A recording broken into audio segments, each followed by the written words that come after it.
You know what's fascinating? Right now, millions of men are sitting in silence while their partner screams at them about something that happened 3 years ago. They're being told they're wrong for things they didn't do, apologising for thoughts they never had, and somehow losing arguments about their own feelings. And when these men finally say, "I'm done," society acts shocked. Where have all the good men gone? They're gone. They checked out. They realise the game is rigged. Let me explain why so many men are walking away from relationships entirely, and why the number keeps growing every single day. Here's a test that reveals everything. Next time you're in an argument with a woman, try to identify what you're actually arguing about. I guarantee you can't.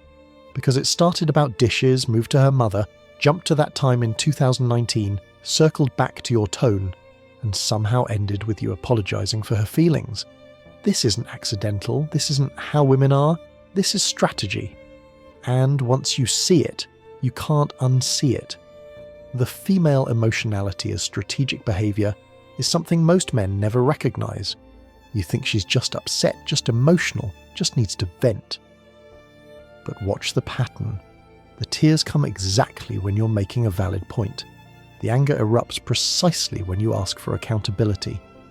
The confusion happens right when you need a straight answer. It's not random, it's tactical. And it works because you've been programmed to see female emotion as authentic rather than strategic. I had a client whose girlfriend would cry every time he brought up her spending. Every single time. He'd show bank statements, she'd cry, he'd mention budget, tears, he'd ask about the credit card, waterworks. For 2 years, he never finished a financial conversation because he was too busy comforting her. She spent them into $30,000 of debt while he was apologising for making her cry about money. The manipulative communication dynamics are masterful once you understand them. She doesn't want clarity. Clarity means accountability. She wants confusion because confusion means control. So she'll bring up 17 different issues, mix past with present, blend feelings with facts, until you're so disoriented you don't even remember what started the conversation. You're playing chess while she's playing psychological warfare. A buddy of mine recorded an argument with his ex, legal in his state. Played it back for me. In 20 minutes she changed topics 14 times. 14. He tried to address each one, but before he could finish she jumped to something else.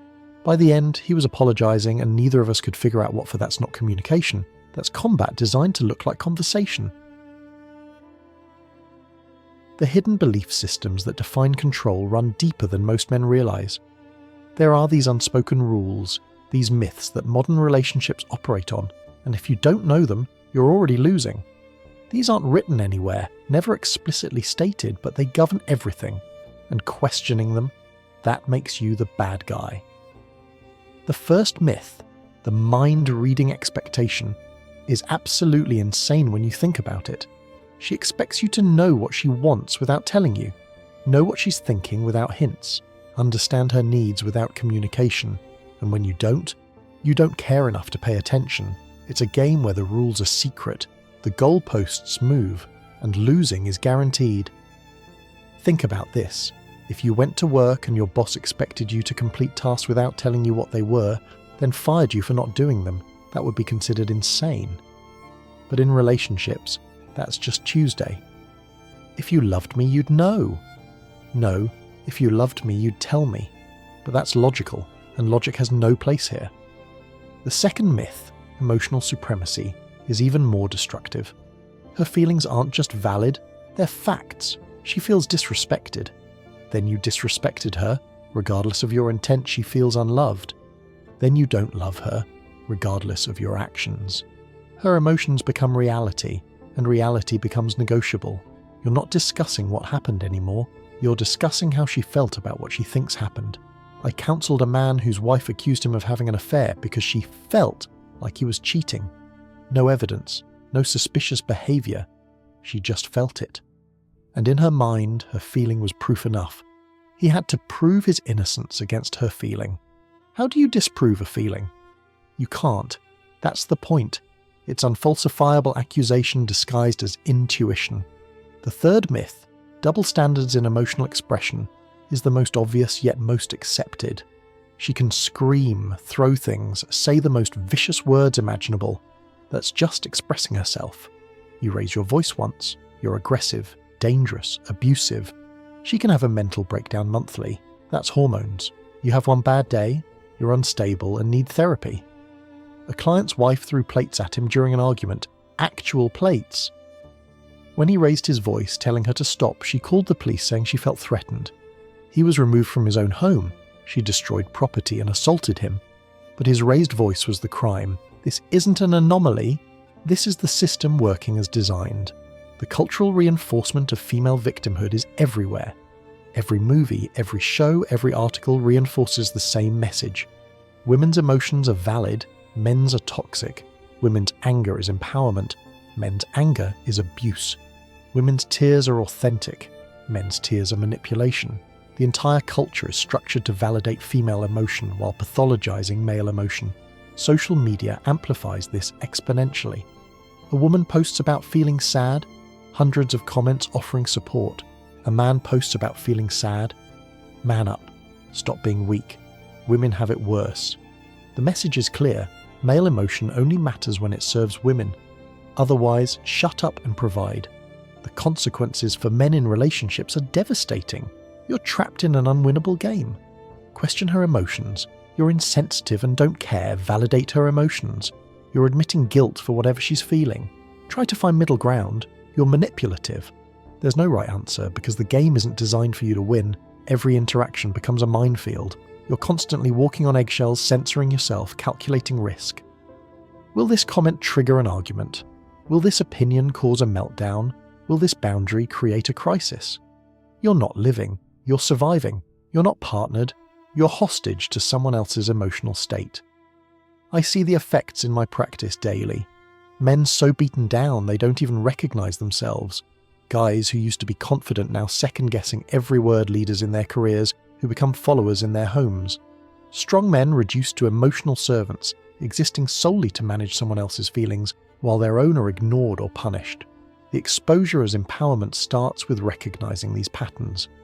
Once you see that her emotions are tactics, not truths, everything changes. Once you understand the myths aren't laws, you can break them. Once you recognize the game is rigged, you can choose not to play. This isn't about becoming cold or cruel. It's about reclaiming your reality. When you stop accepting her feelings as fact, something interesting happens. She gets angry at first. Very angry. How dare you not validate her reality? But then, if you hold firm, something shifts. She either respects the boundary or reveals herself as someone who needs control more than connection. Either way, you win, through improved relationship or revealed truth. The underlying message about power and truth is critical. This isn't about lies. Everyone knows when someone's lying. This is about myths that feel true because culture reinforces them. The myth that male suffering matters less. The myth that female emotion equals truth. The myth that questioning women's feelings is abuse. These myths maintain power structures that benefit one side while destroying the other. Men are waking up to this reality en masse. They're seeing friends destroyed in divorce court, brothers falsely accused, fathers alienated from children, careers ended by accusations, and they're doing the math. What exactly is the benefit of this arrangement? What are they getting that justifies this level of risk? The modern relationship offer to men is basically this: provide everything, expect nothing. Pay for everything, own nothing, sacrifice everything, guarantee nothing. Be responsible for her happiness, but don't expect reciprocation. Manage her emotions, but bury your own. And if she's unhappy for any reason, lose half your assets and access to your kids. Young men especially are looking at this deal and saying no thanks. They're seeing their fathers broken by divorce, their brothers destroyed by false accusations, their friends trapped in sexless marriages, and they're choosing video games, hobbies, friendships, career, anything but relationships. Not because they can't get women, but because they've analysed the cost-benefit and found it wanting. The statistics are staggering. Marriage rates at historic lows, birth rates crashing, young men checking out of dating entirely, and instead of asking, what's wrong with the deal we're offering men, society asks, what's wrong with men? The lack of self-awareness is breathtaking. The strategic use of confusion in arguments goes beyond just topic switching. Watch how she'll suddenly bring up your tone when you're making a logical point. It's not what you said, it's how you said it. Now you're not discussing facts anymore, you're defending your emotional expression. She'll claim you're yelling when you're speaking normally, say you're being mean when you're being factual, accuse you of attacking her when you're defending yourself. The goal is to make you so focused on defending your communication style that you forget the actual issue. I watched this happen to a friend in real time. His girlfriend borrowed his car and crashed it. When he asked about insurance details, she burst into tears about how he was making her feel bad about an accident. Suddenly he's comforting her about his crashed car. She never did handle the insurance. He paid for everything while apologising for his insensitivity about his own destroyed property. The emotional supremacy myth extends to retroactive revision of history. She doesn't just feel things in the moment, she can feel things about the past that change what actually happened. That great vacation you took, she now feels it was awful. So it was awful. That gift you gave her, she now feels it was thoughtless. So it was thoughtless. Your entire shared history becomes subject to her current emotional state. A client's ex-wife claimed in court that their entire 10-year marriage was abusive. Her evidence? She now felt that his working long hours was emotional abandonment. Him wanting a prenup was financial abuse. His requesting she get a job was controlling. Every normal relationship negotiation was reframed through her current feelings as abuse, and the court took it seriously. The myth-building process starts early in relationships. She tests what she can get away with. Small emotional manipulations at first. If you accept them, they escalate. If you challenge them, she tests your boundaries differently. It's like training a person to accept increasingly unreasonable demands by starting with seemingly reasonable ones. The progression is predictable. First, you're wrong about small things you know you're right about. Then you're apologising for things you didn't do. Then you're accepting blame for her feelings. Then you're responsible for her happiness. Finally, you exist solely to serve her emotional needs while having none of your own. It happens so gradually you don't notice until you're completely enslaved. The double standards in emotional expression get worse over time. Initially, she might acknowledge your feelings occasionally, but as the relationship progresses, your emotions become increasingly irrelevant. Her bad day requires full attention and support. Your bad day is you being negative and bringing her down. Her stress is valid and needs addressing. Your stress is you not handling things well. Here's what's really happening. Men are discovering they don't need what's being offered. They thought they needed relationships for happiness, for completeness, for validation. Then they tried relationships and found misery, depletion, and criticism. So they're trying life without relationships and discovering something shocking. It's actually pretty good. A client told me something profound. I spent 10 years trying to make her happy and was miserable. I've spent 2 years making myself happy and feel great. He's got money now because no one's spending it, peace because no one's creating drama, time because no one's demanding attention, energy because no one's draining it. He's not anti-woman, he's pro-himself. The freedom men discover when they walk away is intoxicating. No more arguments about nothing. No more apologising for existing. No more managing someone else's emotions. No more being wrong by default. No more working yourself to death for someone who's never satisfied. Just peace, growth, and actual happiness. But here's what's interesting. Many men don't even get angry about it. They just get tired, exhausted. They reach a point where the next argument isn't worth having. The next accusation isn't worth defending. The next demand isn't worth meeting. They don't leave in rage. They leave in resignation. The opposite of love isn't hate. It's indifference. I see this exhaustion in men's eyes. They're not bitter. They're done. They've tried everything. Read the books, went to therapy, communicated more, listened better, provided more, expected less. Nothing worked because the game isn't designed to work. It's designed to extract maximum value while providing minimum return. The strategic withdrawal men are executing is logical. If a business deal consistently loses money, you exit. If an investment never pays returns, you divest. If a game is rigged against you, you don't play. Men are applying basic logic to relationships and reaching obvious conclusions. The emotional manipulation that clouds judgment is clearing, and reality is becoming visible. The gaslighting that happens when men try to discuss this is predictable. You're just bitter. Who hurt you? You'll die alone. You're missing out. But are they? What exactly are they missing? The privilege of financing someone else's lifestyle. The joy of constant criticism. The thrill of walking on eggshells, the excitement of potential false accusations.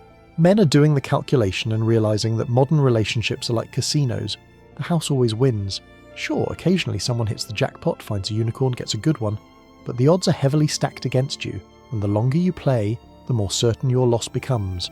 The shame tactics are losing effectiveness, calling men incels for having standards, commitment phobic for recognizing bad deals, immature for refusing to sacrifice themselves, selfish for prioritizing their own well-being. These words used to control behavior, but they're losing power as men realize shame from strangers matters less than personal destruction. The dating market is revealing these truths in real time.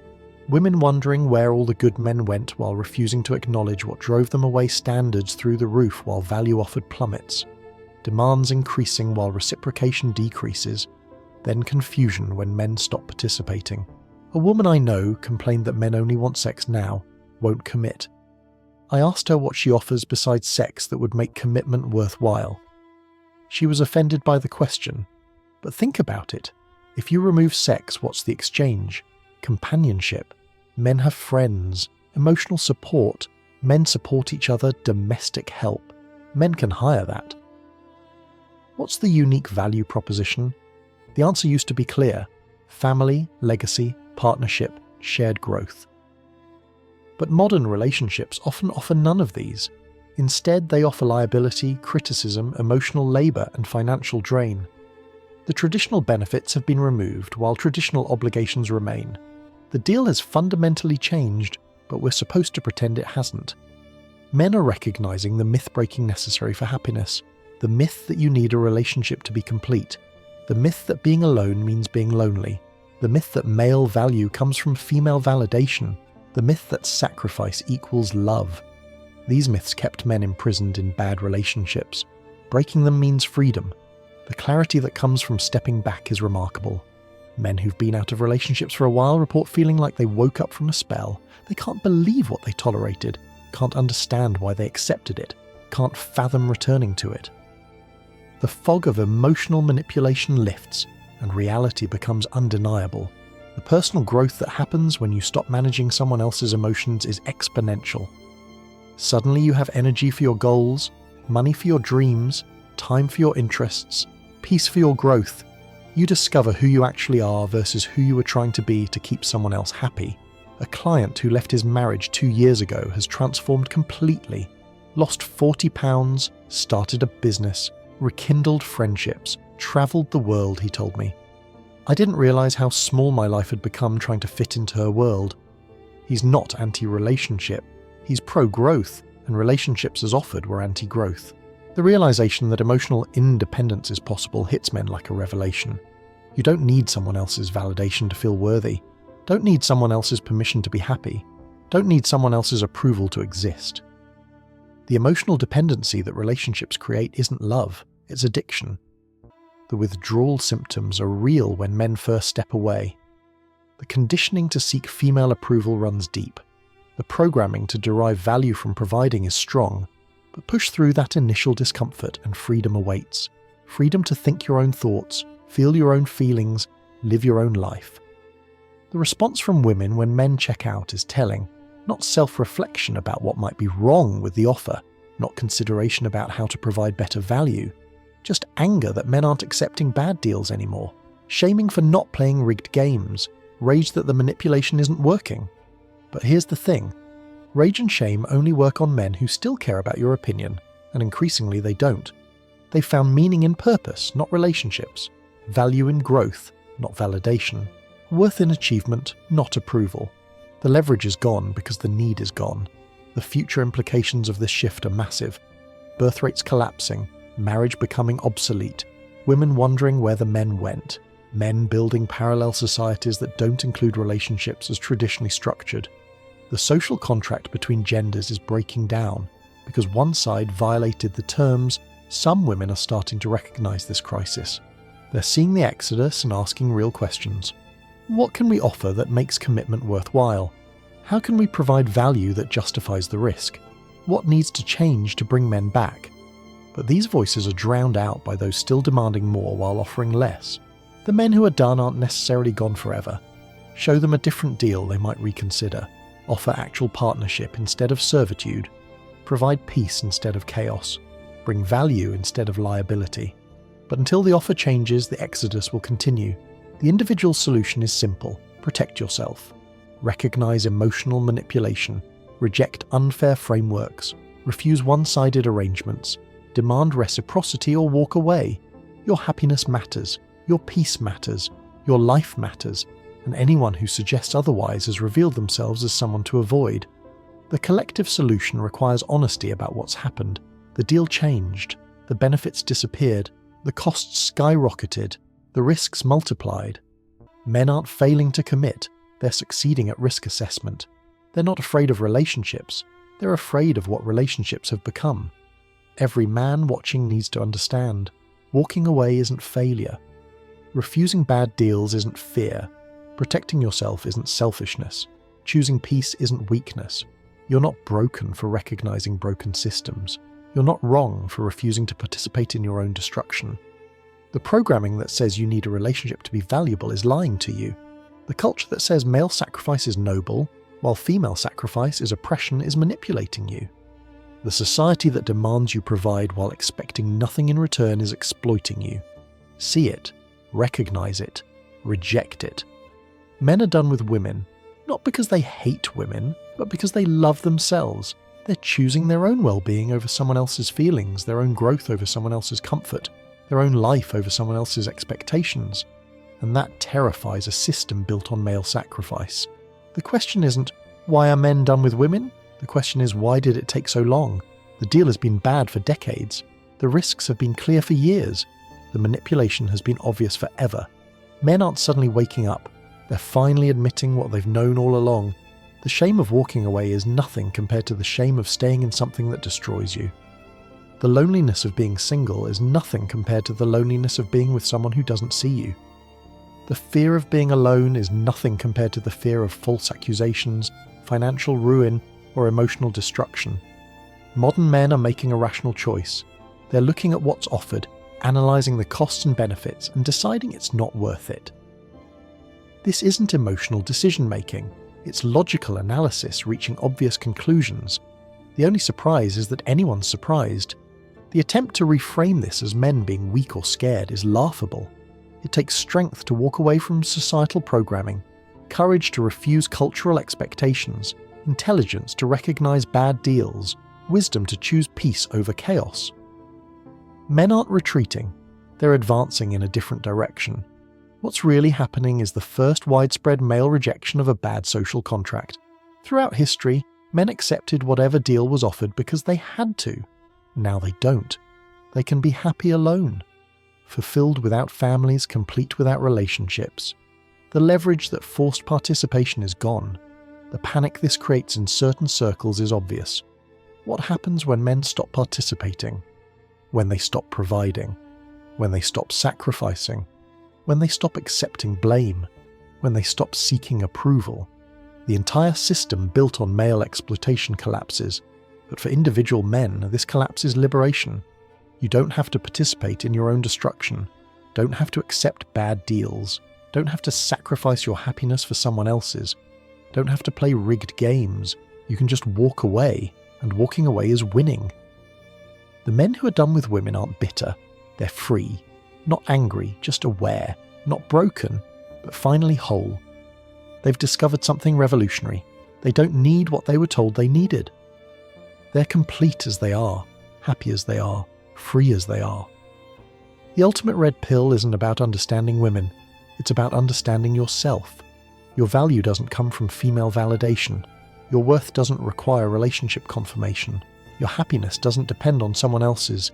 You're enough, alone, as you are. So why are so many men done with women?